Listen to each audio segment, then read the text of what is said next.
برسات کی وجہ سے اکثر موبائل فون سگنل میں گڑبڑ ہو جاتی ہے اور P T C L phone بھی خراب ہو جاتے ہیں۔ ایسے میں جب ربیہ اور صدف رات کو واپس لوٹ رہی تھیں تو ایک ویران سڑک پر ان کی گاڑی بند ہو گئی۔ تھوڑی ہی دیر پہلے تو انہوں نے اس میں پٹرول ڈلوایا تھا۔ پٹرول کا مسئلہ تو ظاہری بات ہے کہ نہیں ہو سکتا تھا، لیکن اگر پٹرول کا مسئلہ نہیں تھا تو پھر وہ گاڑی بند کیوں پڑ گئی تھی؟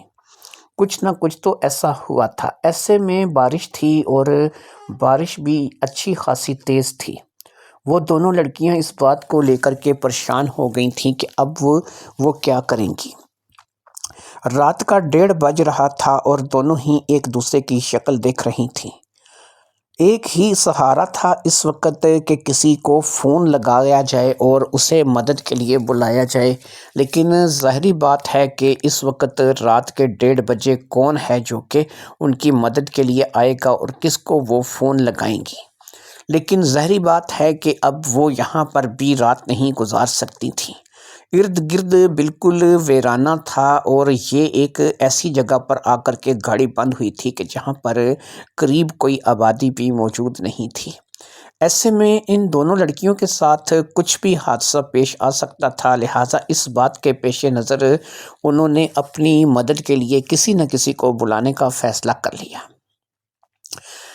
موبائل میں بیلنس صرف صدف کے پاس تھا جبکہ ربیہ کے پاس بیلنس نہیں تھا، لہٰذا صدف کے موبائل سے سب سے پہلے محسن کا نمبر ڈائل کیا گیا۔ محسن ان کے ساتھ کالج میں پڑھتا تھا، ایک اچھا لڑکا تھا اور زیادہ تر ان کے کام آ جاتا تھا، لیکن محسن کے نمبر پہ مسلسل 3 مرتبہ کال کرنے کے باوجود بھی دوسری طرف سے اس وقت فون اٹینڈ نہیں ہوا۔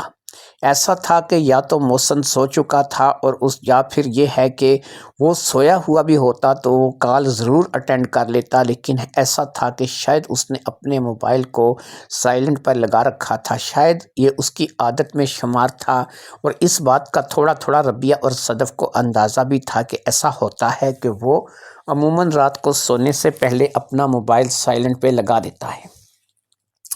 یہی وہ بات تھی، یہی وہ وجہ تھی کہ جس کو لے کر کے ربیہ اور صدف اس وقت پریشان ہو گئی تھیں، کیونکہ محسن کے علاوہ کوئی اور ایسا دوست نہیں تھا جو کہ اس وقت اس برستی بارش میں اس ویران جگہ پر آ سکے۔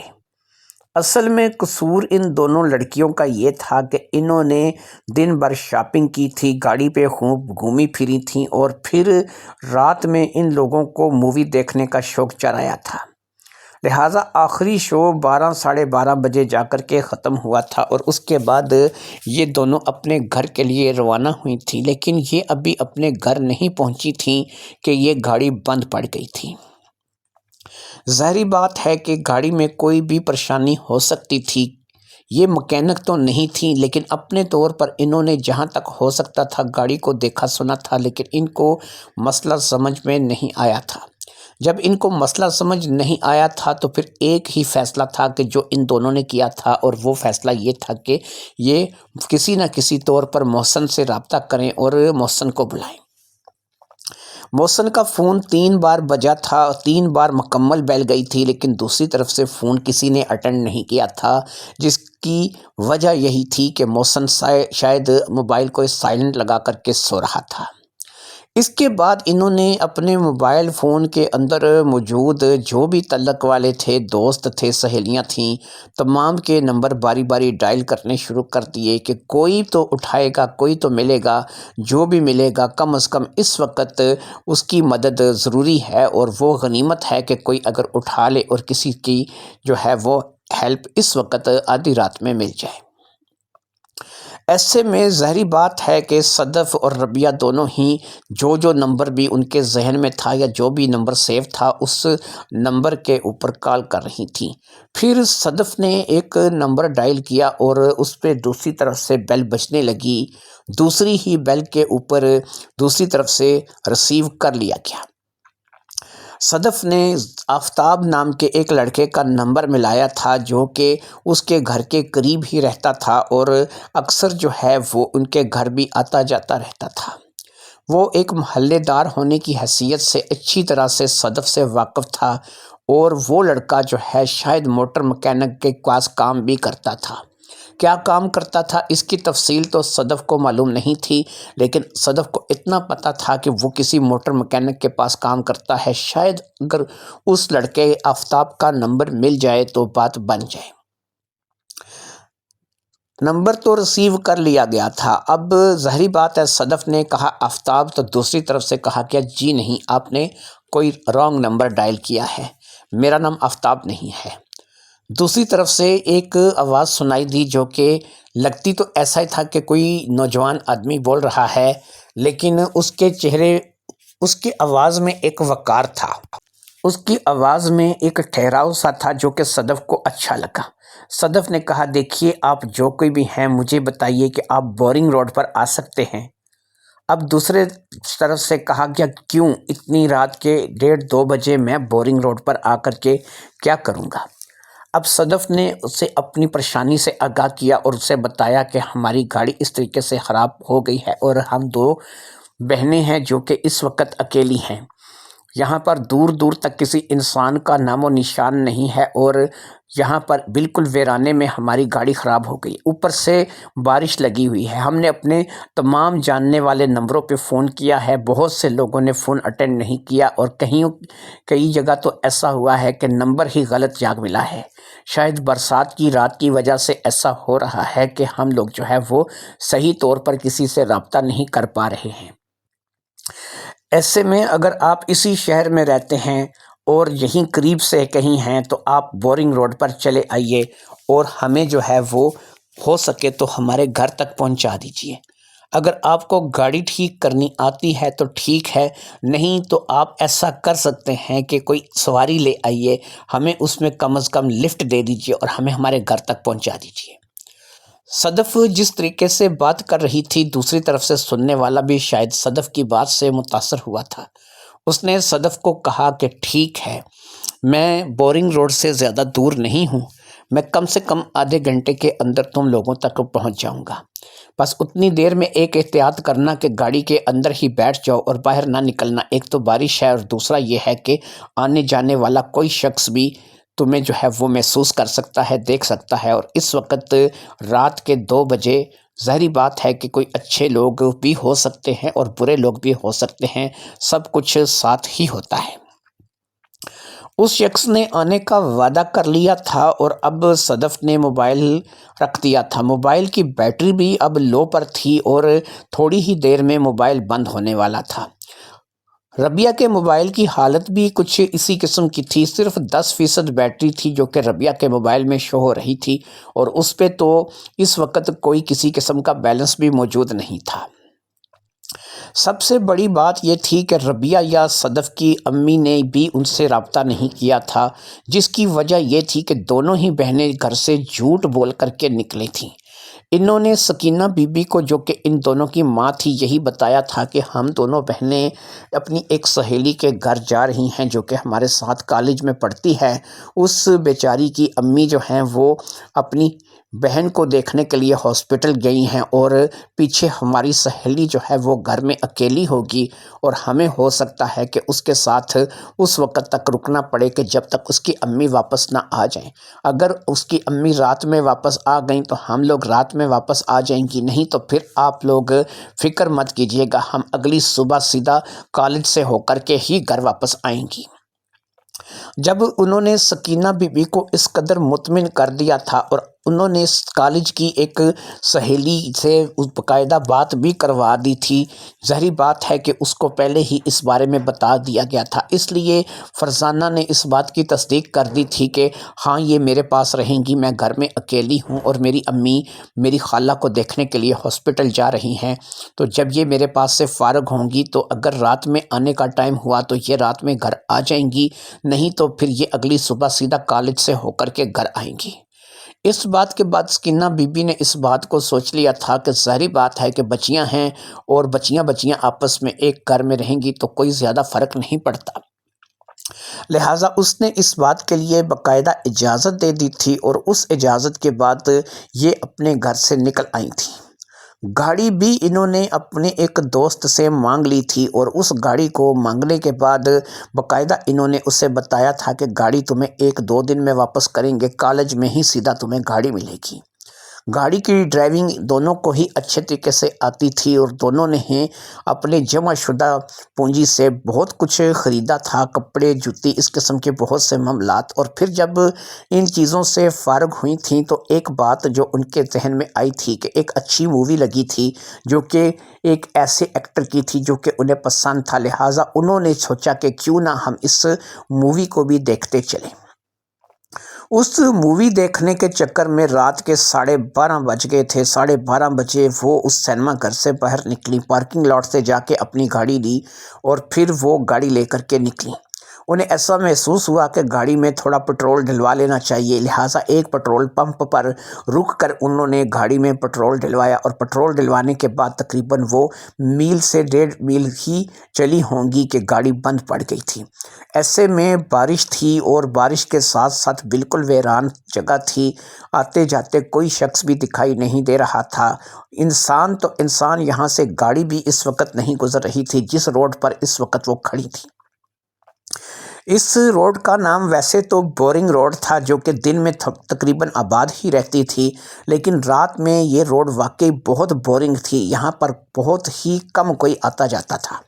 زیادہ تر جو لوگ آتے جاتے تھے وہ دوسرا ہائی وے والا راستہ اختیار کرتے تھے، وہاں پر رونق لگی رہتی تھی، لیکن یہ ایک شارٹ کٹ تھا جو کہ صدف اور ربیہ نے لیا تھا، اور اب انہیں اس شارٹ کٹ کو بڑا مہنگا جھیلنا پڑ رہا تھا۔ اگر وہ ہائی وے والی روڈ پر ہوتی تو اس وقت نہ جانے کتنے ہی لوگ ان کی مدد کے لیے کھڑے ہو چکے ہوتے اور کتنے ہی لوگ ان کو لفٹ کی آفر کرا دیتے، لیکن اب وہ یہاں پر باقاعدہ سے پھنس چکی تھیں اور اس شخص کا انتظار کر رہی تھیں کہ جو تھوڑی ہی دیر میں یہاں پر پہنچنے والا تھا۔ پھر تقریباً واقعی آدھے گھنٹے میں انہوں نے ایک سیاہ رنگ کی کار کو اس روڈ پر آتے ہوئے دیکھا۔ کار کافی جدید اور نئے ماڈل کی محسوس ہو رہی تھی۔ آنے والا شخص بھی شاید کوئی ایسا شخص تھا جو کہ اچھا کھاتے پیتے گھر سے تعلق رکھنے والا شخص تھا۔ پھر وہ کار بالکل ان کی کار کے قریب آ کر کے رکی، اور انہوں نے دیکھا کہ اس میں سے ایک شخص جس نے اچھی خاصی باڈی بنا رکھی تھی، جو دکھنے میں کافی لہیم شہیم تھا، اور اس کے علاوہ وہ کلین شیو تھا اور رنگ روپ بھی اس کا اچھا خاصا سرخ و سفید تھا۔ ایک ایسا شخص جو کہ کسی کو بھی ایک نظر میں متاثر کرنے کی صلاحیت رکھتا ہو، وہ شخص ان کے پاس آ کر کے رکا تھا۔ اب وہ شخص ان کے پاس آیا اور اس شخص نے بڑے ہی تمکنت زدہ لہجے میں ان سے کہا، میرا نام شہاب ہے، آپ میں سے مجھے کسی نے شاید فون کیا تھا اور مجھے اپنی مدد کے لیے بلایا تھا، آپ کی گاڑی خراب ہو گئی ہے۔ اب صدف آگے بڑھی، اس نے شہاب کو سلام کیا اور اس نے کہا کہ جی سر، ہماری گاڑی خراب ہو گئی ہے اور ہم جو ہے وہ اس وقت اس بارش میں اس مصیبت میں پھنس چکی ہیں۔ اس نے صدف کو سر سے پاؤں تک دیکھا۔ صدف ایک خوش شکل نوجوان دبلی پتلی سی لڑکی تھی جو کہ ظاہری بات ہے کہ ایک نوجوان ہونے کے ساتھ ساتھ ایک کالج اسٹوڈنٹ تھی۔ اس نے اپنے آپ کو اچھے طریقے سے بنا سنوار کے رکھا ہوا تھا۔ ربیہ بھی اپنے آپ میں ایک ایسی خوبصورت لڑکی تھی کہ لوگ ربیہ کے بے حسن کی تعریف کرتے تھے، لیکن شہاب نے صدف کے ہوتے ہوئے ربیہ کو دیکھنا مناسب نہیں سمجھا تھا۔ وہ تو صدف کو دیکھ کر کے دنگ رہ گیا تھا اور اس کی نظر تو صدف کے سراپا سے نہیں ہٹ رہی تھی۔ بہرحال اس نے کافی دیر تک صدف کو بغور دیکھا اور اس کے بعد اس نے کہا کہ دیکھو بھی، ایسا ہے کہ میں اتنا کر سکتا ہوں کہ میں گاڑی کا مکینک تو نہیں ہوں، اس گاڑی کو آپ لوگ یہیں اسی جگہ لاک کر دو، صبح میرا ایک جاننے والا مکینک ہے، میں اس کو بولوں گا، وہ آ کر کے اس گاڑی کو ٹھیک کر جائے گا، اور پھر تم لوگوں کو میں فون کر کے بتا دوں گا اور تم یہ گاڑی یہاں سے لے جانا۔ یہ گاڑی تم لوگوں کی صبح ٹھیک ہو جائے گی، لیکن تم دونوں کو اس وقت ظاہری بات ہے کہ گھر جانا لازمی ہے، لہٰذا تم دونوں اس وقت لفٹ لے سکتی ہو اور میں تم دونوں کو تمہارے گھر تک چھوڑ سکتا ہوں۔ اس برسات کی رات میں جبکہ فون کی بیٹریاں بھی اب ڈیڈ ہونے والی تھیں، یہ غنیمت تھا کہ لفٹ مل رہی تھی، اور یہ شخص جو کہ کافی لمبا تڑنگا لہیم شہیم اور گورے چٹے رنگ کا مالک تھا، وہ ان دونوں لڑکیوں کو لفٹ دینے کے لیے تیار تھا۔ لہٰذا ربیہ اور صدف دونوں ہی لفٹ لینے کے لیے آمادہ ہو گئیں۔ ربیہ تو گاڑی کی پچھلی سائڈ پر بیٹھ گئی۔ یہ ایک کافی کھلی ڈلی گاڑی تھی اور اس گاڑی میں بیٹھ کر کے اسے بہت اچھا احساس ہوا تھا۔ اپنی گاڑی کی نسبت یہ گاڑی تو بہت ہی زیادہ آرام دہ تھی۔ صدف اگلی والی سیٹ پر بیٹھ گئی تھی اور پھر وہ شخص جس نے کہ اپنا نام شہاب بتایا تھا وہ گھوم کر کے دوسری طرف سے آیا اور ڈرائیونگ سیٹ پر بیٹھ کر کے اس نے گاڑی کو سٹارٹ کیا اور گاڑی کو لے کر کے نکل گیا۔ اب وہ صدف اور ربیہ سے ان کے گھر کے بارے میں معلومات لے رہا تھا کہ تم لوگوں کا گھر کہاں پر واقع ہے اور تم لوگوں نے کہاں جانا ہے۔ منور کالونی کا راستہ صدف نے بتایا تھا۔ منور کالونی یہاں سے اب کچھ خاص دور نہیں تھی، زیادہ سے زیادہ 35 سے 40 منٹ کی ڈرائیونگ پر وہ منور کالونی پہنچ سکتے تھے۔ منور کالونی پہنچ کر کے اس نے یعنی شہاب نے صدف اور ربیہ کو وہاں پر ان کے کہے کے مطابق ایک جگہ پر اتارا، کیونکہ وہ نہیں چاہتی تھی کہ وہ اپنے گھر ان شہاب کو ساتھ لے کر کے جائیں یا پھر شہاب جو ہے وہ ان کا گھر دیکھے، اس لیے وہ تھوڑا پہلے ہی اتر گئی تھی۔ انہوں نے بتایا کہ اب ہمیں یہیں اتار دیجئے، ہم اب اپنے گھر چلی جائیں گی اور آپ کا بہت بہت شکریہ۔ باقی یہ ہے کہ اگر کوئی مکینک آپ کے جاننے میں ہے اور صبح گاڑی ٹھیک ہو جائے تو جو بھی خرچہ آئے گا آپ ہمیں فون کر کے بتا دیجئے گا، آپ کو ہم پیسے جو ہے وہ جیز کیش ایزی پیسہ کے ذریعے یا پھر کسی بینک ٹرانسفر کے ذریعے سے بھیج دیں گے۔ اس نے کہا نہیں ایسی کوئی بات نہیں، میرے خیال میں آپ کی گاڑی میں کوئی معمولی سا نقص ہو گیا ہے اور اس کے لیے میرے خیال میں کوئی اتنے پیسے خرچہ نہیں آئے گا، 200-400-500 کی 1000 کی بات ہوگی تو وہ میرا جاننے والا مکینک ہے وہ کر لے گا۔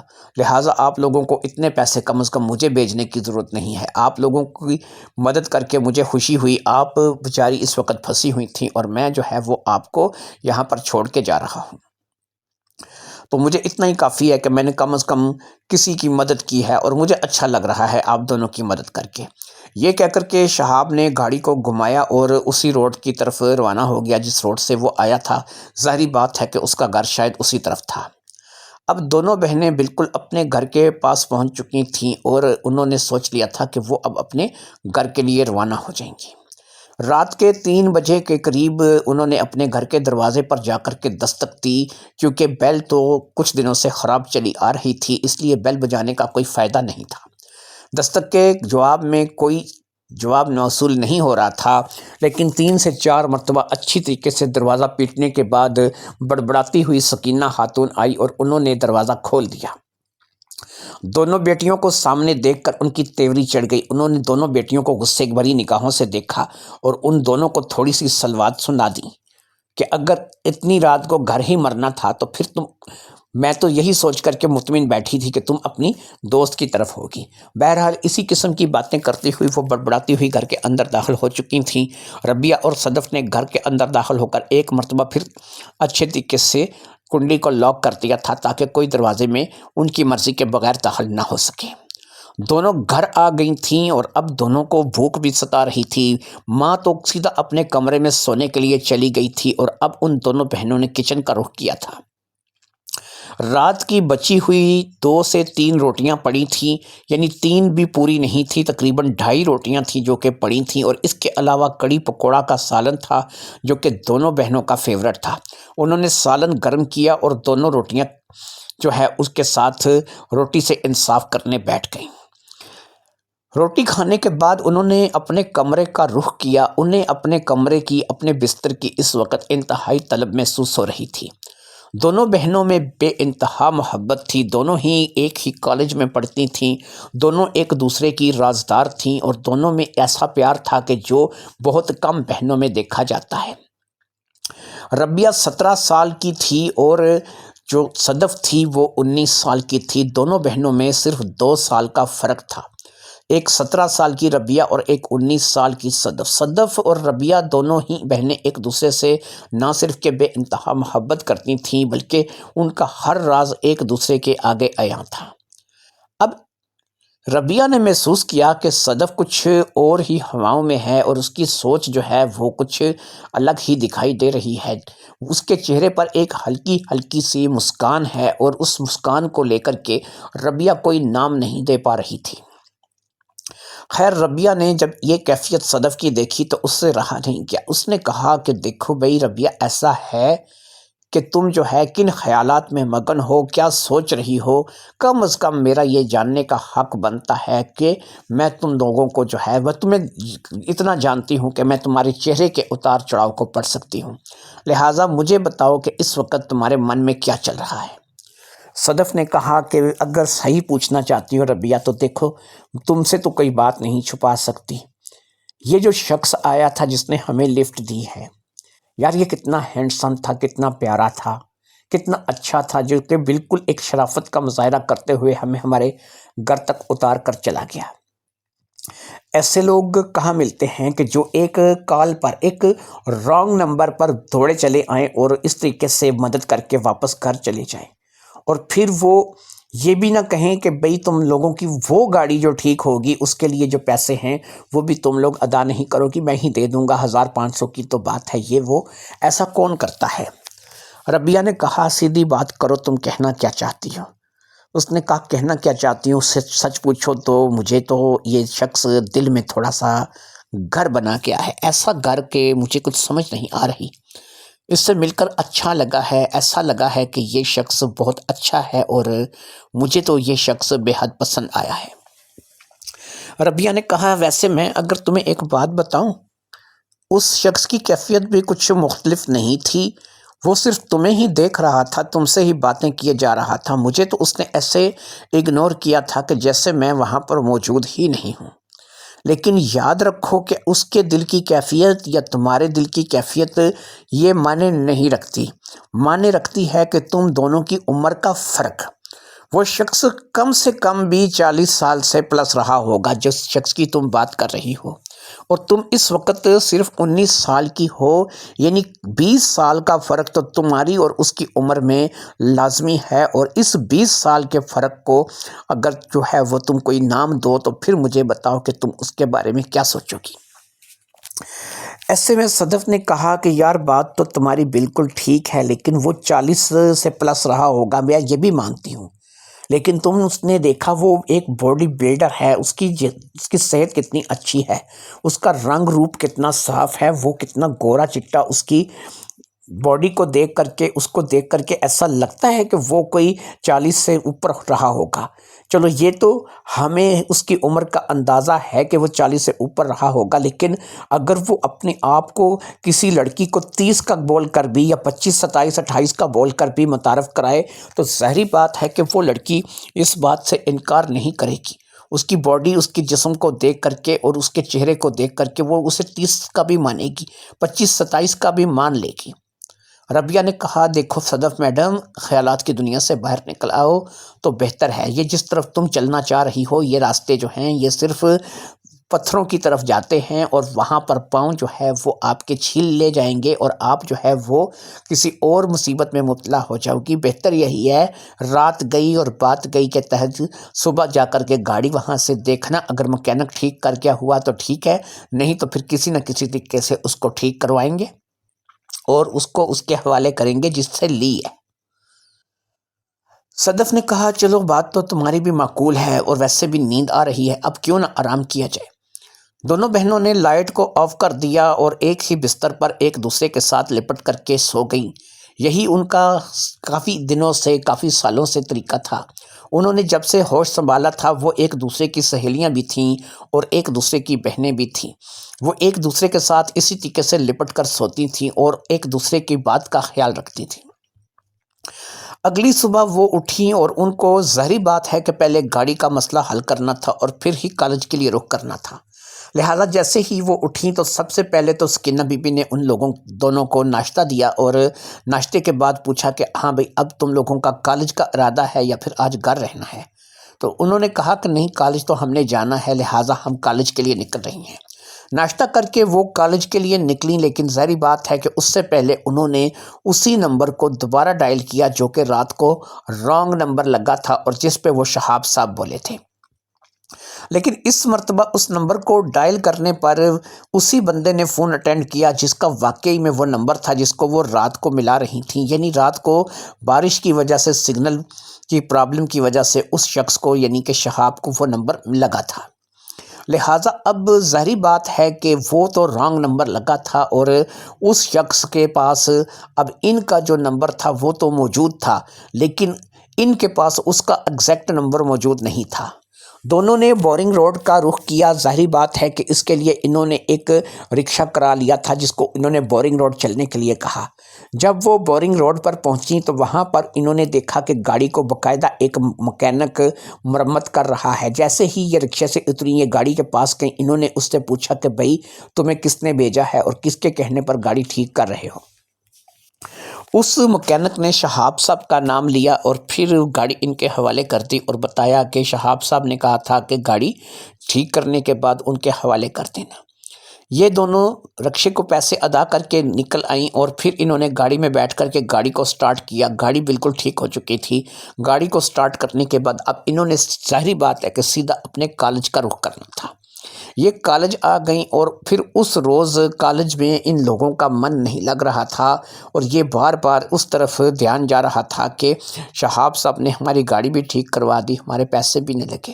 جس شخص کی گاڑی تھی وہ بھی انہیں واپس کر دی گئی اور اسی طریقے سے اس روز کالج میں اپنا وقت گزارنے کے بعد یہ دونوں بہنیں گھر آ گئیں۔ جیسے ہی یہ گھر آئیں، ابھی انہیں گھر آئے ہوئے کچھ زیادہ دیر نہیں ہوئی تھی کہ ان کے موبائل کی گھنٹی بجنے لگی۔ موبائل صدف کا بج رہا تھا، اس لیے صدف نے موبائل کو یس کیا۔ جیسے ہی اس نے موبائل کان سے لگایا، دوسری طرف سے اسی شخص یعنی شہاب کی آواز کانوں سے ٹکرائی۔ اس نے کہا، امید ہے محترمہ کہ آپ کو گاڑی مل گئی ہوگی اور آپ آج جو ہے وہ اپنے گھر خیر خیریت سے پہنچ گئی ہوں گی۔ صدف نے کہا، جی بالکل، میں اپنے گھر میں خیر خیریت سے آ چکی ہوں اور گاڑی بھی مجھے مل چکی ہے، آپ کا بہت بہت شکریہ۔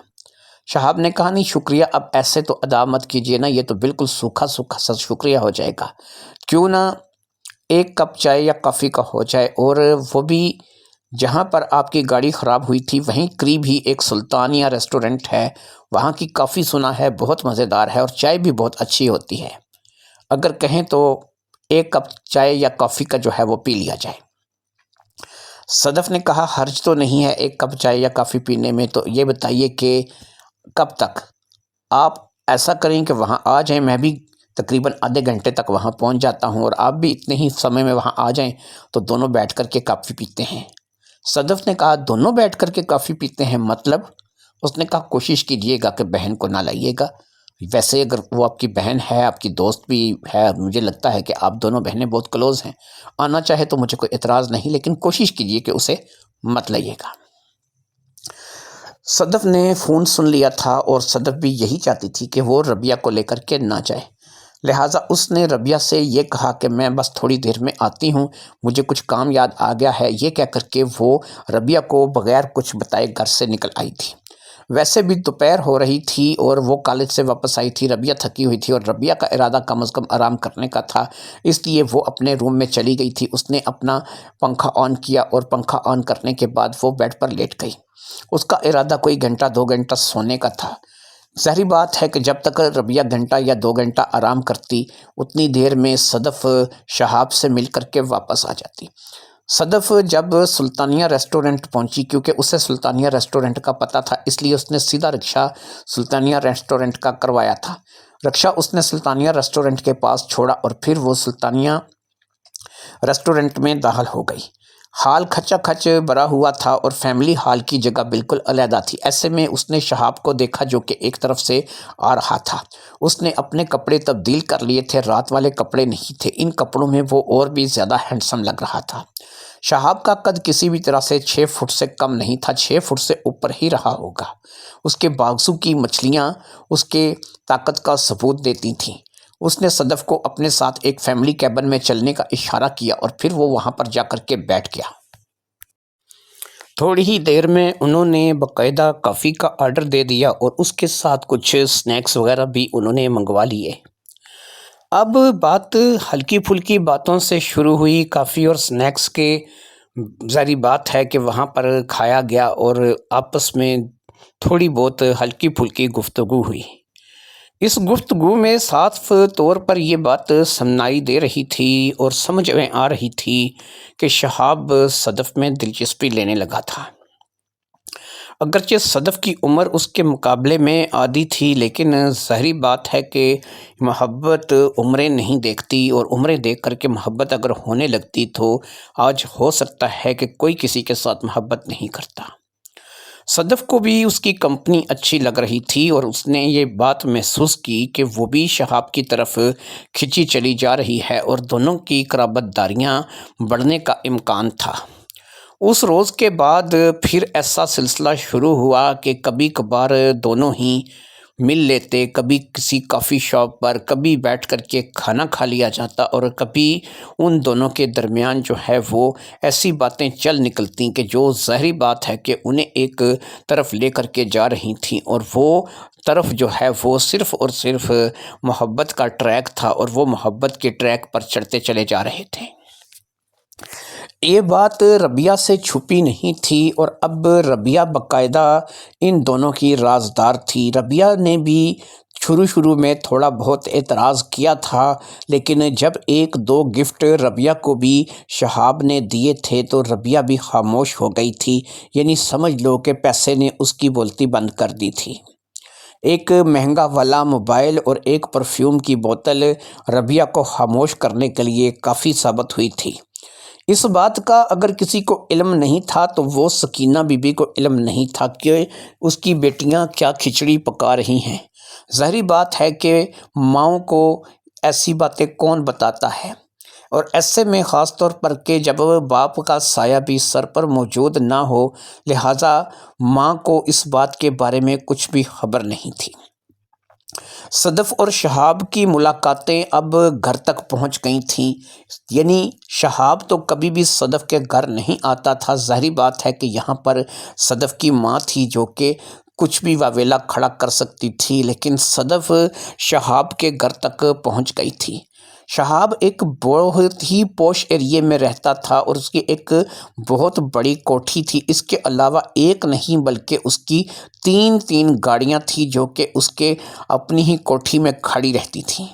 وہ تینوں گاڑیاں شہاب کی تھیں، وہ کوٹھی شہاب کی تھی، اور اس کوٹھی کا ہر آرائش، ہر سامان بھی شہاب کی اپنی ملکیت تھا۔ وہ ایک بڑا بزنس مین تھا جس نے بہت پیسہ بنا رکھا تھا۔ اس نے زیادہ تر اپنا پیسہ مختلف کاموں میں انویسٹ کر رکھا تھا۔ اس کی کچھ دکانیں تھیں جن سے باقاعدہ ان کو بہانہ کرایہ آتا تھا، اس لیے اسے بیٹھ کر کھانے میں کوئی پریشانی نہیں تھی، اسے خود کام نہیں کرنا پڑتا تھا، وہ اپنی زندگی کو بس انجوائے کر رہا تھا۔ صدف نے اس سے اس بات کو لے کر کے پوچھا بھی تھا کہ اس نے ابھی تک شادی کیوں نہیں کی، تو اس نے کہا کہ ایسا ہے کہ جب مجھ پر جوانی تھی اور میری عمر تھی شادی کرنے کی، تو اس وقت میرے سر کے اوپر اس چیز کا بوجھ تھا کہ مجھے زیادہ سے زیادہ پیسہ کمانا چاہیے، پیسہ ہوگا تو سب کچھ ہو جائے گا۔ لہٰذا اس وقت میں نے ایک ایسے ملک کا رخ کیا کہ میں اپنے ملک کو چھوڑ کر کے وہاں چلا گیا، اور وہاں جا کر کے میں نے خوب محنت کی، 7-8 سال میں نے وہاں پر محنت کی، اور وہاں سے میں نے خوب پیسہ بنایا۔ پھر جب میں اتنا ہو گیا کہ مجھے لگا کہ اب میں اپنے ملک واپس آ کر کے یہاں پر اچھے خاصے اپنے معاملات کو چلا سکتا ہوں، تو پھر میں یہاں پر واپس آ گیا، اور پھر یہاں پر واپس آنے کے بعد میں نے یہ کوٹھی لی۔ پھر اس کے بعد میں نے ایک مارکیٹ میں چند دکانیں بک کروا لیں، اور پھر اس کے علاوہ 2-3 کاموں میں نے اپنے پیسے کو انویسٹ کر دیا، اور وہاں سے البتہ مجھے ہر مہینے ایک معقول آمدنی آتی ہے، اتنی کہ میں اگر بیٹھ کر کھاؤں تو ساری عمر کھا سکتا ہوں۔ ان باتوں سے بھی صدف اور ربیہ دونوں ہی بڑی متاثر تھیں، کیونکہ ان کا خود کا تعلق ایک مڈل کلاس فیملی سے تھا۔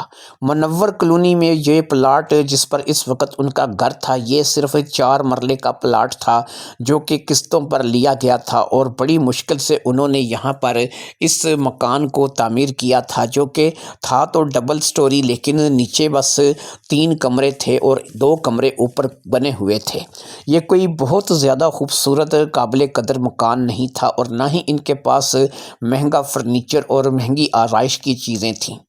ایسے میں دونوں بچیاں اگر کالج تک جا رہی تھیں، کالج تک پڑھ رہی تھیں، تو اس کی صرف ایک ہی وجہ تھی، اور ان کی فیسیں، ان کی کتابیں، ان کے معاملات جو تھے وہ صرف ایک ہی وجہ سے تھے کہ کالج کے جو پرنسپل تھے افضل صاحب، انہوں نے سکینہ بی بی سے اس بات کا وعدہ کیا تھا کہ وہ ان دونوں بچیوں کو تعلیم دلوائیں، باقی ان کے سارے اخراجات وہ خود اٹھائیں گے، اور ان کو کسی قسم کی فیس، یونیفارم، کتابیں، کوئی کسی قسم کی معاملات جو ہیں وہ ادا نہیں کرنے پڑیں گے۔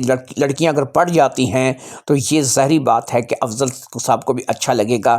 افضل صاحب کی نیکی تھی کہ یہ سکینہ بی بی اپنی بچیوں کو پڑھا رہی تھی، ورنہ وہ اس قابل نہیں تھی کہ وہ اپنی بچیوں کو اچھی تعلیم دلوا سکتی۔ گھر کے خرچے اخراجات کے معاملات بھی بڑے ہی عجیب طریقے سے چل رہے تھے، اور وہ چلنے کا طریقہ یہ تھا کہ سکینہ بی بی بتاتی نہیں تھی، لیکن وہ گھر میں رہ کر کے کچھ سلائی کڑھائی کے کام کرتی تھی، اور وہاں سے یہی کہہ کر کے جب یہ اسکول کے لیے، کالج کے لیے نکل جاتی تھیں، یہی کہہ کر کے نکل جاتی تھی کہ مجھے کچھ کام ہے، میں ہو کر کے آتی ہوں۔ لیکن ربیہ اور صدف دونوں کو اس بات کا بڑے اچھے طریقے سے علم تھا کہ وہ اسی علاقے منور کالونی میں 3-4 ایسے بڑے گھر کے لوگوں کے برتن کپڑے دھو کر کے اپنا گزارہ کر رہی تھی، اور یہی اس کی کمائی کا ذریعہ تھا کہ کسی نہ کسی طور پر وہ بچوں کو پال رہی تھی۔ انہی کے جوتے کپڑے وہ لے آتی تھی، انہی کے کھانے سے کچھ چیزیں وہ لے آتی تھی کہ جس سے ربیہ اور صدف کا گزارہ چل رہا تھا۔ ایسے میں اگر شہاب نامی ایک امیر کبیر شخص صدف کی زندگی میں آ گیا تھا تو صدف اپنے آپ کو خوش نصیب سمجھ رہی تھی۔ صدف نے اس بات کا باقاعدہ سے ذہن میں منصوبہ بنا لیا تھا کہ اگر شہاب اس سے شادی کی پیشکش کرے گا یا اسے اپنانا چاہے گا تو وہ ایک لمحے کے لیے بس سوچنے کا ناٹک کرے گی، اور اس کے بعد وہ اسے ہاں ہی کرے گی۔ ربیہ بھی جانتی تھی کہ اگر شہاب نے صدف کو پرپوز کیا تو صدف اس بات کے لیے ہاں کرے گی، اور ظاہری بات ہے کہ صدف کی ہاں کی وجہ سے شہاب صدف کو اپنا لے گا۔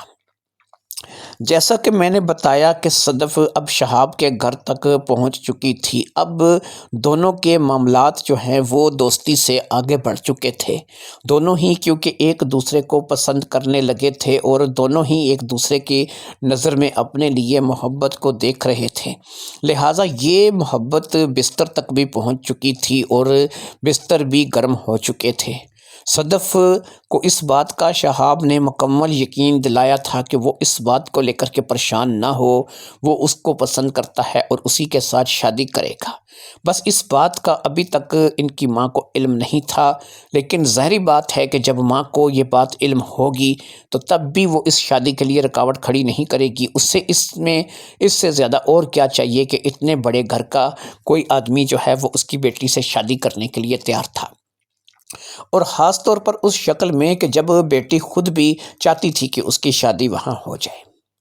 چند دنوں میں یہ بات سکینہ بی بی کو بتانی ہی تھی، لہٰذا صدف اور ربیہ نے دونوں نے ہی ہمت کر کے یہ بات سکینہ بی بی کو کہہ دی۔ سکینہ بی بی نے اس بات کو اطمینان سے سنا اور وہ بھی سوچ میں پڑ گئی، اگرچہ اس نے اس بات کو جانچ لیا تھا کہ جو لڑکا صدف کو پسند کر رہا ہے اس کی عمر صدف کے مقابلے میں دگنی ہے، لیکن جو حیثیت بتائی جا رہی تھی اس حیثیت کو سامنے رکھ کر کے سکینہ بی بی کے منہ پر بھی تالا لگ چکا تھا۔ دولت ایک ایسی چیز ہے کہ جو اچھے اچھوں کی بولتی بند کر دیتی ہے، اور یہاں سکینہ بی بی کے ساتھ بھی ایسا ہی ہوا تھا کہ سکینہ بی بی نے خاموشی اختیار کر لی تھی، اور پھر اس نے بھی اس شخص کو اپنانے کا فیصلہ کر لیا تھا جو کہ لگ بھگ اسی کی عمر کا تھا، 1-2 سال بڑا ہو سکتا تھا، چھوٹا نہیں تھا۔ لہٰذا شہاب کو گھر آنے کی دعوت دی گئی، اور پہلی بار صدف نے شہاب کو اپنے گھر بلایا۔ اس نے شہاب کو اس بارے میں بتا دیا تھا کہ ہم لوگ کچھ زیادہ امیر لوگ نہیں ہیں، اس لیے ایسا نہ ہو کہ آپ ہمارے گھر آئیں اور ہمارے گھر کا مذاق بن کر کے رہ جائیں۔ شہاب نے کہا کہ میں نے تم لوگوں سے زیادہ غربت دیکھی ہے، اور میں نے ایسے ایسے حالات دیکھے ہیں کہ جس کا تم لوگوں کو اندازہ بھی نہیں ہے، اس لیے تم دونوں بے فکر رہو، میں تمہارے گھر آ کر کے تمہاری غربت کا مذاق نہیں اڑاؤں گا، بلکہ ہو سکتا ہے تمہارے لیے کچھ اچھا ہو جائے۔ شہاب گھر آیا اور پھر اس کی سکینہ بی بی سے ملاقات ہوئی۔ اپنی طرف سے ایک سجی سجائی بیٹھک میں اسے بٹھایا گیا تھا۔ یہ ایک ان کی طرف سے سجی سجائی بیٹھک تھی جو صدف کی نظر میں کچھ بھی نہیں تھی، شہاب کے گھر کے ایک چھوٹے سے کمرے کے برابر بھی نہیں تھی، لیکن ظاہری بات ہے کہ اس وقت یہ باتیں نہیں ہو رہی تھیں۔ رشتے کی بات چلی اور سکینہ بی بی جو ہے وہ شہاب کو رشتہ دینے کے لیے تیار ہو گئی۔ ظاہری بات ہے کہ شہاب ہر لحاظ سے رشتے کے قابل تھا، اس کے پاس دولت تھی، مایا تھی جو کہ سب کچھ کر سکتی ہے، اور یہ رشتہ جو ہے یہ اس بات کے لیے پہنچ گیا کہ یہ رشتہ اب بہت جلدی جو ہے وہ ہو جائے گا۔ لہٰذا اب شادی کی تیاریاں شروع ہونے لگیں اور دونوں ہی گھر میں شادی کے شادیانے بجنے لگے۔ سکینہ بی بی نے اپنی حیثیت شہاب پر اچھے طریقے سے واقف ظاہر کر دی تھی، اس لیے اس نے بول دیا تھا کہ میں اس شادی کو کچھ زیادہ دھوم دھام سے نہیں کر پاؤں گی۔ یہاں پر بھی شہاب نے ان کی کچھ مدد کی تھی تاکہ بھرم رہ جائے۔ شہاب نے یہ کہا تھا کہ میری طرف سے کوئی رشتہ دار نہیں آئے گا، کیونکہ رشتہ دار تو میں بہت پیچھے چھوڑ آیا ہوں۔ رشتہ دار تو میرے اس وقت ساتھ نہیں تھے کہ جب میں غریب تھا، لہٰذا اب میرے پاس سب کچھ ہے تو میں ان رشتہ داروں کے ساتھ نہیں ہوں۔ صدف کی اور شہاب کی شادی کا آغاز ہو چکا تھا اور پھر چند ہی روز میں صدف باقاعدہ بیوی بن کر کے شہاب کے گھر میں پہنچ گئی۔ سہاگ رات کیا منائی جانی تھی، باقی رسمیں کیا ادا ہونی تھیں، ظاہری بات ہے کہ سب کچھ تو پہلے سے ہی طے شدہ تھا، سب کچھ ہو چکا تھا، بستر تو پہلے ہی ایک دوسرے کا گرم ہو چکا تھا، اس لیے یہاں پر کوئی نئی بات نہیں تھی، لیکن پھر بھی وہ دونوں ایک دوسرے کو پا کر کے خوش تھے اور خوشی سے نہال ہوئے جا رہے تھے۔ یہاں پر اب صدف کی تو لاٹری لگ گئی تھی، آئے دن وہ کہیں نہ کہیں جا کر کے کچھ نہ کچھ خریدتی رہتی، ایسے ہی پیسے بس اڑانے کا، ضائع کرنے کا شوق چڑھایا تھا، کیونکہ اس کا شوہر لاکھوں کمانے والا تھا۔ ربیہ بھی جب اس بات کو دیکھتی تو وہ صدف کی قسمت پہ رشک کرتی، نہ اس روز یہ رانگ نمبر لگتا اور نہ آج صدف اس قدر مزے میں اپنی زندگی کو گزار رہی ہوتی۔ ایسے میں ربیہ تھوڑی سی حسد محسوس کرتی تھی، لیکن ظاہری بات ہے کہ یہ حسد جو ہے وہ اس قدر نہیں تھی کہ اس کے بہن کی محبت پر غالب آ جاتی۔ شہاب کے گھر میں ربیہ کا، سکینہ کا، سب کا ہی آنا جانا لگا رہتا تھا اور شہاب بھی ان کے گھر آتا جاتا رہتا تھا۔ اب ایک کام اور چل نکلا تھا کہ کیونکہ صدف کو تو شہاب حاصل کر چکا تھا، وہ تو اس کی بیوی تھی، ظاہری بات ہے کہ گھر کی مرغی جو ہے وہ دال برابر ہوتی ہے، اب یہی حیثیت صدف کی ہو کر کے رہ گئی تھی۔ ایسا نہیں کہ صدف سے محبت نہیں کی جاتی تھی، اسے خرچہ نہیں دیا جاتا تھا یا اس کی خواہشات کا خیال نہیں رکھا جاتا تھا، سب کچھ کا خیال رکھا جاتا تھا، لیکن اب صحاب کی نظر جو ہے وہ اس کی سالی پر یعنی کہ ربیہ پر ٹک گئی تھی۔ اب وہ ربیہ کو کچھ ضرورت سے زیادہ ہی لفٹ کرانے لگا تھا۔ ایک دو بار تو ایسا ہوا کہ جب اس نے موقع دیکھا کہ صدف یا سکینہ موجود نہیں ہے تو اس نے ربیہ کو کچھ ایسا اشارہ بھی دے دیا تھا، کچھ ایسی جگہ ہاتھ لگایا تھا کہ ربیہ سہم گئی تھی اور اس نے سمجھ لیا تھا کہ شہاب اس سے کیا چاہتا ہے۔ اس بات کو لے کر کے ربیہ کے من میں آیا تو صحیح کہ وہ صدف سے اس بارے میں بات کرے یا پھر وہ اپنی ماں کو اس بارے میں بتائے، لیکن اس نے خاموشی اختیار کر لی، کیونکہ اس کے دل میں بھی کہیں نہ کہیں چور ضرور تھا اور وہ اس بات کو لے کر کے بہرحال تھوڑی نہ تھوڑی تو حسد میں ضرور تھی کہ اس نے اسے پسند کیا، مجھے پسند نہیں کیا۔ بس اسی کے اس حسد کے چلتے اب شہاب نے ربیہ پر بھی دورے ڈالنے شروع کر دیے اور آخرکار اس نے ربیہ کو بھی اپنے دام میں پھنسا لیا۔ یہ کام نہ تو شہاب کی کوٹھی میں ہو سکتا تھا اور نہ ہی ظاہری بات ہے کہ سکینہ کے گھر میں یہ کام ہو سکتا تھا۔ صدف نے تو اپنی پڑھائی وہیں چھوڑ دی تھی جب اس نے شادی کی تھی، لیکن ربیہ ابھی بھی کالج جا رہی تھی۔ افضل صاحب نے اگرچہ صدف کی پڑھائی چھوڑنے پر تھوڑا اعتراض کیا تھا، لیکن اسے اس بات کا بھی اندازہ تھا کہ جسے اتنا بڑا کامیاب شخص مل جائے جس لاکھوں کماتا ہو تو ظاہری بات ہے کہ وہ اپنی پڑھائی کی طرف توجہ کہاں کرے گی۔ لہٰذا ربیہ سے ملنے کا اب شہاب کو ایک ہی راستہ تھا کہ وہ جب بھی ربیہ کے کالج سے چھٹی ہوتی وہ اپنے تمام کاموں سے ٹائم نکال کر کے وہاں پہنچ جاتا اور پھر ربیہ کو لے کر کے وہ اسی شہر میں اپنے ایک فلیٹ میں چلا جاتا۔ وہاں پر وہ ربیہ کے ساتھ 2 سے 3 گھنٹے کا وقت گزارتا، اس کے ساتھ بات چیت کرتا اور پھر اس سے گھر بھیج کر کے خود واپس آ جاتا۔ ربیہ اس کام کے لیے بہانے بنانے لگی کہ مجھے میری سہیلی کے گھر جانا ہوتا ہے، میں اپنی سہیلی کے گھر چلی جاتی ہوں۔ سکینہ نے بھی سمجھ لیا کہ جوان بچی ہے، ایک اکیلی ماں کے ساتھ رہتی ہے، ہو سکتا ہے کہ گھر میں دل نہ لگتا ہو، اپنی سہیلی کے گھر چلی جاتی ہو۔ اور جب کہ شہاب کو تو کوئی بہانہ بنانے کی ضرورت نہیں تھی، بیوی کو پتہ تھا کہ وہ صبح جاتا ہے، اپنے کام کی غرض سے جاتا ہے، پیسے اکٹھے کرنے جاتا ہے، رات کو گھر آتا ہے، میری ہر خواہش پوری ہو جاتی ہے۔ اس لیے صدف تو بالکل خاموشی اختیار کی ہوئی تھی، اسے تو کسی بات پہ اعتراض تھا ہی نہیں۔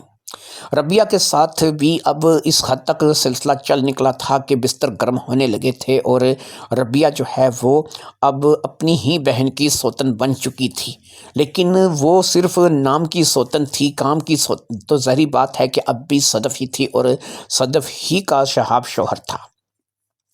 دونوں بہنوں کے درمیان محبت تو تھی، لیکن حسد کی جو ایک لہر تھی اس کا بھرپور فائدہ شہاب نے اٹھایا تھا اور شہاب جو ہے وہ اس بات کو لے کر کے ان دونوں کے ساتھ ہی اپنا وقت گزارتا چلا جا رہا تھا۔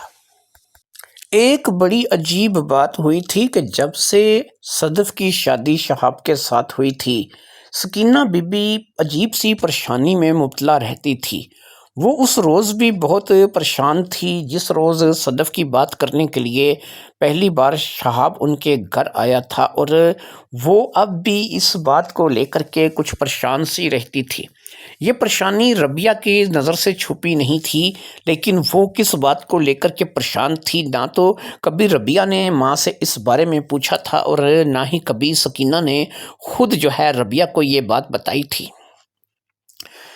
جب ربیہ نے اس بات کے بارے میں صدف سے ذکر کیا اور اس نے صدف کو بتایا کہ میں نے تمہاری شادی سے لے کر اب تک ماں کو ایک عجیب سی کشمکش میں اور پریشان سا دیکھا ہے، تو ایسے میں صدف نے ماں سے پوچھنے کا فیصلہ کر لیا کہ اس کی پریشانی کی آخری کار وجہ کیا ہے۔ لہٰذا اس بات کو لے کر کے ایک روز صدف اپنے گھر آ گئی۔ اس روز صدف یہیں رکنا چاہتی تھی۔ ایک بار پھر ماں اور دونوں بیٹیاں اکٹھے ہوئے تھے اور تینوں آج جو ہے وہ اچھے موڈ میں ایک ہی جگہ ایک ہی کمرے میں بیٹھے تھے۔ سونے کا ابھی کوئی ارادہ نہیں تھا کیونکہ کافی دنوں بعد صدف آئی تھی، اس لیے صدف چاہتی تھی کہ وہ ماں سے اس کی پریشانی کے بارے میں پوچھے۔ لہٰذا اس نے اس روز سکینہ کو مخاطب کرتے ہوئے کہا کہ ماں، کچھ دنوں سے ہم دونوں بہنیں اس چیز کو محسوس کر رہی ہیں کہ تم کچھ پریشان ہو۔ ہمیں اس پریشانی کی وجہ تو بتاؤ، کس بات کو لے کر کے تم پریشان ہو، آخر تمہاری پریشانی کی وجہ کیا ہے؟ اب ماں جو کہ سکینہ تھی وہ تھوڑی سی ادھر ادھر نظر چرانے لگی۔ اس نے کہا نہیں، مجھے تو ایسی پریشانی کوئی نہیں ہے، بس میں تم دونوں کو لے کر کے تھوڑی سی پریشان ہوں کہ اب ایک کی شادی ہو گئی ہے، وہ گھر چلی گئی ہے، تو دوسری جو ہے اس کا بھی بہت جلد نمبر آ جائے گا، بس ان چیزوں کو سوچتی رہتی ہوں تو میں تھوڑی سی پریشان رہنے لگی ہوں۔ صدف نے کہا نہیں ماں، مجھے تمہارے اس جواب سے میں مطمئن نہیں ہوں، مجھے لگ رہا ہے کہ تم کوئی چیز ایسی ہے کہ جو ہم دونوں بہنوں سے چھپا رہی ہو اور ہمیں دونوں بہنوں کو اس بات کی خبر نہیں ہے۔ ماں نے کہا کہ نہیں، ایسی کوئی بات نہیں۔ دونوں بہنیں ضد کرنے لگیں کہ نہیں، اگر کوئی ایسی بات ہے تو ہمیں بتاؤ۔ اب سکینہ بی بی کہنے لگی کہ بات بڑی عجیب ہے، اس بات کو سن کر کے تم دونوں پریشان ہو جاؤ گی، تم دونوں پریشان نہ ہو، اس لیے میں تمہیں یہ بات نہیں بتا رہی ہوں۔ اب تو ضروری تھا کہ دونوں بہنیں اس بات کو جانتی کہ آخر کس بات کو لے کر کے ماں پریشان ہے، لہٰذا دونوں بہنوں نے کہا کہ نہیں، ہمیں بتاؤ کہ تمہاری پریشانی کی وجہ کیا ہے۔ اس نے کہا کہ ایسا ہے کہ شاید تمہیں ایک بات مجھے پھر آج بتانی پڑے گی، کیونکہ میں نے یہ تم لوگوں سے دونوں سے یہ بات چھپا کر کے رکھی، اور میں اب تمہیں یہ بات اس لیے بتانے لگی ہوں کہ اس کے پیچھے بھی کوئی وجہ ہے۔ آج میں تمہیں اپنی زندگی کا ایسا راز بتانے والی ہوں جو میں آج سے پہلے تم لوگوں سے چھپاتی رہی ہوں، لیکن پتہ نہیں کیوں مجھے ایسا لگتا ہے کہ مجھے آج تمہیں اس بارے میں بتانا چاہیے۔ دونوں ہی بہنیں ماں کی بات سننے کے لیے بے چین تھیں۔ انہیں شاید ایسا لگ رہا تھا کہ ماں کوئی ایسا انکشاف کرنے والی ہے کہ جو ان دونوں بہنوں کے لیے بہت زیادہ ضروری ہے۔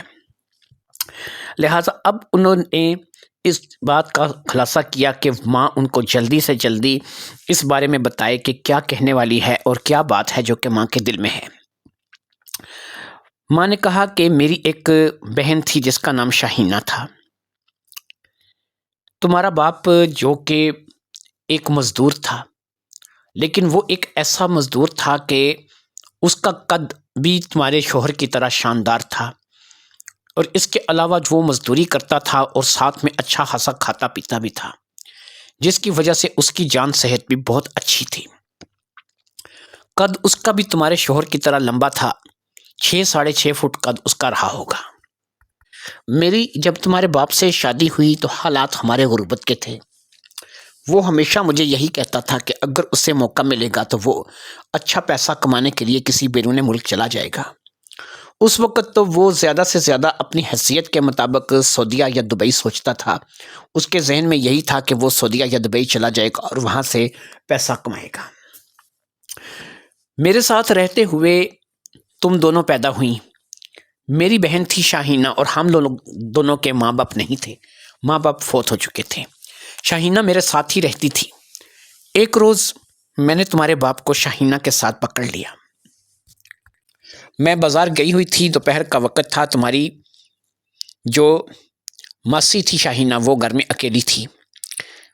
مجھے کچھ چیزیں نہیں ملیں اور میں جلدی گھر واپس آ گئی۔ میں جب گھر واپس آئی مجھے کچھ ایسی آوازیں سنائی دیں جن کو سن کر کے میں ٹھٹک گئی، اور پھر میں آرام سے ہی کر کے اندر داخل ہو گئی۔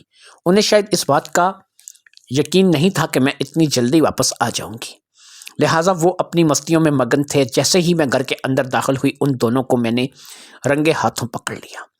میں نے جیسے ہی ان کو رنگے ہاتھوں پکڑ لیا، میرے شوہر کے ساتھ اچھا خاصا جھگڑا ہو گیا۔ میری بہن مظلوم بننے کی کوشش کرنے لگی، لیکن میں نے ایک تھپڑ اپنی بہن کے بھی جڑ دیا اور اسے بتایا کہ تم مظلوم نہیں ہو، یہ جو کچھ بھی ہو رہا تھا تمہاری دونوں کی باہمی رضامندی سے ہو رہا تھا۔ اس کے بعد میری بہن تو پاؤں پٹکتی ہوئی میرے گھر سے چلی گئی۔ مجھے پتا تھا کہ اس کا کوئی رہنے کا ٹھکانہ نہیں ہے، لیکن مجھے یہ بھی پتا تھا کہ اس کی 2-4 سہیلیاں ہیں جو کہ ان کے ساتھ اچھا وقت اس کا گزرا ہے، وہ شاید اپنی کسی سہیلی کے گھر چلی جائے گی۔ مجھے اس کی طرف سے دکھ نہیں تھا، کیونکہ وہ میرا گھر خراب کر رہی تھی اور میں اسے کیسے جو ہے وہ اپنی بہن مان لیتی۔ مجھے اس کا کچھ دکھ نہیں تھا کہ وہ کہاں جاتی ہے، کہاں رہتی ہے، کیا کرتی ہے۔ ایسے میں نے اپنے شوہر کے ساتھ بھی بے پناہ جھگڑا کیا، اور اس جھگڑے کی نوبت یہ آئی کہ ہم دونوں نے علیحدہ رہنے کا فیصلہ کر لیا۔ میں تم دونوں کو لے کر کے وہاں سے نکل آئی۔ کچھ پیسے تھے کہ جو میں نے جوڑ رکھے تھے، ان کو لے کر کے میں نے ایک کرائے کا گھر لیا اور تم دونوں کو وہاں پر رکھ کر کے میں نے لوگوں کے گھروں میں کام شروع کر دیا۔ اس طریقے سے میں تم دونوں کو پالنے لگی۔ وہ گھر بھی کرائے پر تھا جہاں پر سے میں آئی تھی، اس لیے کوئی زیادہ فرق نہیں پڑا تھا۔ بس یہ تھا کہ وہاں پر تمہارا باپ کما کر کے لاتا تھا، یہاں پر میں کما کر کے لاتی تھی۔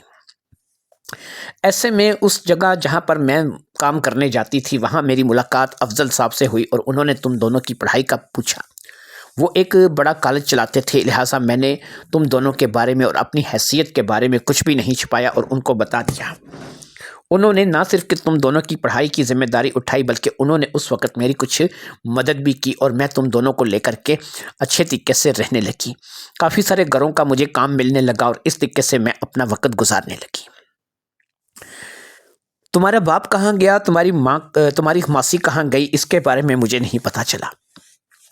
تمہاری ماسی اور تمہارے باپ کے بارے میں نے کبھی دوبارہ جاننے کی کوشش نہیں کی، نہ ہی وہ لوگ ہماری زندگی میں واپس آئے، نہ تمہارے باپ نے جو ہے ہمارے ساتھ رابطہ کیا، نہ ہی اس نے یہ کہا کہ میں اپنی کیے پہ نادم ہوں، نہ ہی تمہاری موسی نے ہمارے ساتھ رابطہ کیا اور اس نے کہا کہ مجھے معاف کر دو، تم میری بہن ہو، میں نے واقعی غلط کیا ہے۔ ان باتوں کے چلتے ہوئے ظاہری بات ہے کہ میں نے ان لوگوں کو فراموش کر دیا، اور ان لوگوں نے شاید مجھے فراموش کر دیا۔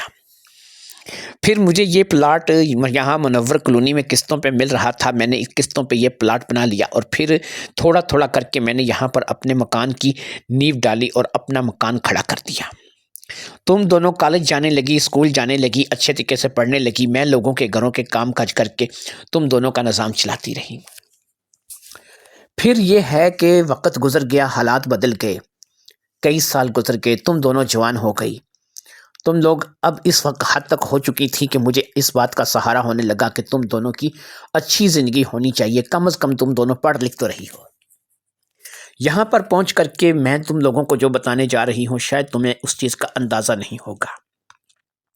شاہینہ کا مجھے کچھ پتہ نہیں کہ وہ تو مجھے کبھی ملی نہیں، لیکن جس روز شہاب جو کہ صدف کا شوہر ہے ہمارے گھر میں رشتہ مانگنے کے لیے آیا، یہاں پر آ کر کے بیٹھا، اس نے مجھ سے بات چیت کی، صدف کے رشتے کے بارے میں بات کی، مجھے پتہ نہیں کیوں لگا کہ میں منظور سے بات کر رہی ہوں، مجھے پتہ نہیں کیوں لگا کہ یہ آواز، یہ لہجہ جو ہے یہ منظور کا آواز اور لہجہ ہے۔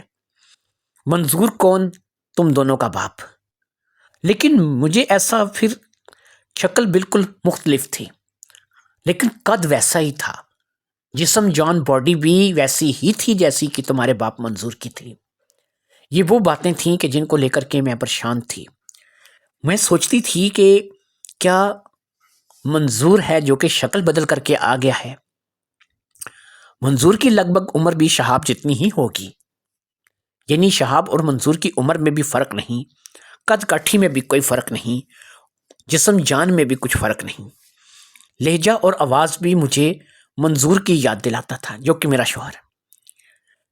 جب میں ان باتوں کو لے کر کے سوچتی تو مجھے شہاب میں منظور نظر آتا، لیکن شہاب میں اور منظور میں کچھ فرق بھی تھے، کوئی چیزیں ایسی تھیں کہ جو شہاب اور منظور میں بے پناہ فرق تھے۔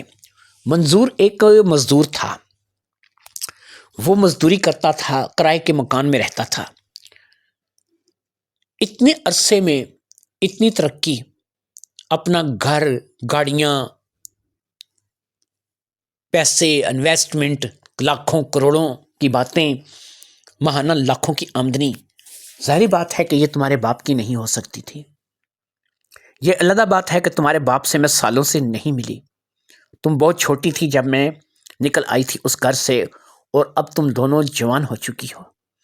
پھر میں یہ سوچتی ہوں کہ یہ منظور ہو کیسے سکتا ہے، کیونکہ اگر یہ منظور ہے، اس نے مجھے دیکھا، اسے پتہ چلا کہ میں ہوں اس کی بیوی سکینہ، تو تم کون ہو؟ تم دونوں اس کی بیٹیاں ہو۔ ایسے میں اگر وہ تم دونوں سے شادی یا تم دونوں میں سے کسی ایک سے شادی کر رہا ہے، اپنی بیوی بنا رہا ہے، بیوی بنا کے گھر لے جا رہا ہے، تو کیا میں اس بات کے لیے کہہ سکتی ہوں کہ یہ وہ منظور ہو سکتا ہے؟ اس لیے میں اس بات کو لے کر کے اس روز سے پریشان ہوں، مجھے سمجھ نہیں آتی کہ اس میں یہ منظور ہے یا نہیں ہے۔ کبھی کبھار مجھے ایسا لگتا ہے کہ یہ منظور ہی ہے، لیکن کبھی کبھار مجھے ایسا لگتا ہے کہ یہ منظور نہیں ہے۔ یہ ہے اور نہیں ہے کی وجہ سے میں پریشان ہوں۔ صدف اور ربیہ دونوں ہی اس بات کو نہ صرف کہ سن رہی تھیں، بلکہ دونوں ہی من میں سوچ رہی تھیں کہ ماں جو کہہ رہی ہے اگر ایسا ہی ہے، اگر ماں کی سوچنے کا انداز درست ہے، لیکن پھر شکل صورت تو مختلف ہے۔ پھر اتنی امیری، جیسے کہ اس ماں نے باپ کے بارے میں بتایا، منظور کے بارے میں بتایا، قد اس کا بھی شہاب جیسا تھا، باڈی جسم اس کا بھی شہاب جیسا تھا، وہ بھی تگڑی جسم کا مالک تھا، لیکن وہ انتہائی غریب تھا، ایک کرائے کے گھر میں رہتا تھا۔ پھر صدف کے دماغ میں ایک بات گونجنے لگی، شہاب بھی تو غریب تھا، وہ پیسہ کمانے کے لیے بیرون ملک چلا گیا، 8-9 سال محنت کی، واپس آیا، آ کر کوٹھی لی، مختلف کاروبار میں پیسے انویسٹ کر دیے، کچھ دکانیں لے لی جہاں سے کرایہ آنے لگا، تو کیا منظور شہاب ہو سکتا ہے؟ لیکن سب سے جو بڑی بات ہے وہ تو چہرہ ہے، اور پھر چہرے کے ساتھ ساتھ کیا کوئی باپ ایسا ہو سکتا ہے کہ جس کو پتہ ہو کہ یہ میری بیٹی ہے، جس کو پتہ ہو کہ یہ میری بیوی کی بیٹیاں ہیں، وہ باپ اپنی ہی بیٹیوں کے ساتھ شادی کر کے گھر بسا کے، اس لیے یہ بات نہیں ہو سکتی تھی، منظور شہاب نہیں ہو سکتا تھا۔ پتہ نہیں کیا صحیح تھا کیا غلط تھا۔ دونوں بہنیں اس بات کو لے کر کے پریشان ہو گئی تھیں۔ ایک بات کو لے کر کے ربیہ اپنے ہی من سوچ رہی تھی، اگر منظور شہاب ایک ہی انسان کے دو رخ ہیں، ایک ہی سکے کے دو رخ ہیں، تو کر تو اب بھی وہ وہی کچھ رہا تھا۔ ماں کے موجودگی میں شاہینہ تھی، صدف کی موجودگی میں میں ہوں۔ وہ فلیٹ میں ایک دو گھنٹے میرے ساتھ گزارنا اور میری بہن کا حق میں اس سے دیتی ہوں اور وہ مجھے دیتا ہے۔ کیا یہ منظور ہے یا پھر یہ شہاب ہے؟ دونوں ہی ماں کی بات کو سن کر کے پریشان ہو گئی تھیں۔ اس بات کا جواب دونوں کے پاس نہیں تھا۔ شکل صورت کی جہاں تک بات تھی تو صدف اس بات کو جانتی تھی اور ربیہ بھی اس بات کو جانتی تھی کہ روپیہ پیسہ آنے کے بعد انسان اپنی شکل و صورت کو تبدیل کرا سکتا ہے، پلاسٹک سرجری ہو سکتی ہے جس میں انسان کا چہرہ بالکل بدل جاتا ہے، اور خاص طور پر ایک ایسا شخص جو کہ زیادہ تر بیرون ملک میں رہا ہو، اس کے لیے اپنی شکل کو بدل لینا پلاسٹک سرجری کے ذریعے کون سا ناممکن تھا؟ تو کیا یہ واقعی منظور ہے؟